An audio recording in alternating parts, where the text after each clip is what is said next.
సంతలాగానే బయలుదేరి వెళ్తున్నాను. సంతలాగానే బయలుదేరి వెళ్తున్నాను సార్. వెళ్తుంటే కారు లైటింగ్ వస్తుంది. వచ్చిందని నేను కింద టౌన్లో ఉన్నాను. కారు తెచ్చి చూపిగా ఆపారండి. ఆపితే నేను ఇక ఆగి ఉన్న బండి దగ్గరికి వెళ్ళి ఈ టైంలో ఇక్కడికి ఎందుకు వచ్చారని అడిగాను. వెహికల్ చెట్టోళ్ళు ఇల్లు ఎక్కడా అన్నాను. వెహికల్ చెట్టోళ్ళు ఇల్లు ఎక్కడానంటే దేనికన్నా ఒకవేళ మన దగ్గర పిల్లల దగ్గర కానీ కోతులు కనుక కొని వాళ్ళ పట్టుకెళ్తా కానీ వచ్చారేమో అనుకుని నేను కోతులు వెహికల్ చెట్టోళ్ళు ఇది వాళ్ళ పని ఏంటన్నా అంటే కోతులు కొన్నారా అన్న కొంటాకు వచ్చావా అన్నాను. నువ్వు అన్నాడు. అలా మా వాళ్ళు ఫోన్ చేసావా అన్న. చేశాను. మా పెద్దోడికి చేశానండి ఫోన్. చేస్తే చేయలేదు నాకు అన్నారు. చిన్నోడికి చేశాను. నాకు చేయలేదు అన్నాడు. అమ్మిన పోతులు 12 పోతులు ఇంటికాడ ఉన్నాయి.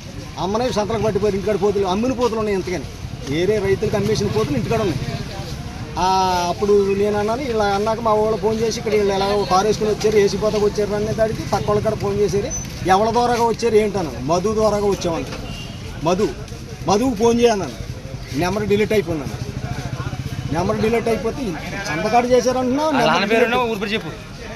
నెంబర్ చేసాం డిలీట్ అయిపోయింది అంటున్నా ఇంట్లోనే అని మా వాడు చేస్తే వీళ్ళలో ఒక 20 మంది పోగొడ్డాక చెప్తే వాళ్ళు నలుగురిని ఏకం చేసి చెప్తే మధువును మేస్త్రి మాట్లాడుకున్నారు. మమ్మల్ని రమ్మన్నారు, కోతులు ఎక్కించుకొద్దామన్నారా అని ఉన్నవాళ్ళు ఇద్దరు అంటారు. ఉన్నవాళ్ళు వీళ్ళు దిగిన కారులో నలుగురిలో ఇద్దరు అంటారు.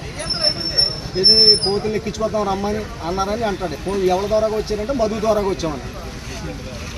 అప్పుడు అంతా 4 గంటలు పట్టుకున్నారు. కట్టుకుని నా చెట్లు కట్టేసి మధుకి నెంబర్ డిలీట్ అయిపోయిందండి. మరి తర్వాత వాళ్ళ బాబు సంతలో ఉంటాడుగా మా పెద్దోడు చేసి వాళ్ళ బాబుని బండి తీసుకురారు ఎక్కడికి నన్ను తీసుకొచ్చి 12 గొర్రెలు ఎత్తిపోయారండి. నేను అలా అవుతుంది 12 గొర్రెలు ఇక్కడండి కళ్యాణ మండపం పక్కన బ్యాటరీ కొడుతుంది దాని వెనకాల. ఈరోజు వాళ్ళు 12ంటికి వచ్చారంట. మా వాళ్ళు సంతగా 2-3 వెళ్ళిపోయారు. ఒక ఆయన ఉన్నాడు. ఆయనేమో సంతోళ్ళు ఫోన్ చేశారని చెప్పి వద్దామని అనేసరికి యాన్ లైట్లు వేసి అడిగి అక్కడ అడుగుతున్నారండి. అసలు వీళ్ళు అడుగుతుంటే వాళ్ళ అబ్బాయిలు ఫోన్ చేసేదండి. ఫోన్ చేస్తే వాళ్ళేమో మనం ఎవరికి అమ్మలేదు అసలు ఏంటి అంటే ఇలాగా ఒకరిని గట్టిగా అడిగితే అది మధుగడ్డ రమ్మన్నాడు. మధుగడ్డ ద్వారా వచ్చింది. మేకపోయిన దుబ్బమని చెప్పాడు. ఏమో తెలియదండి.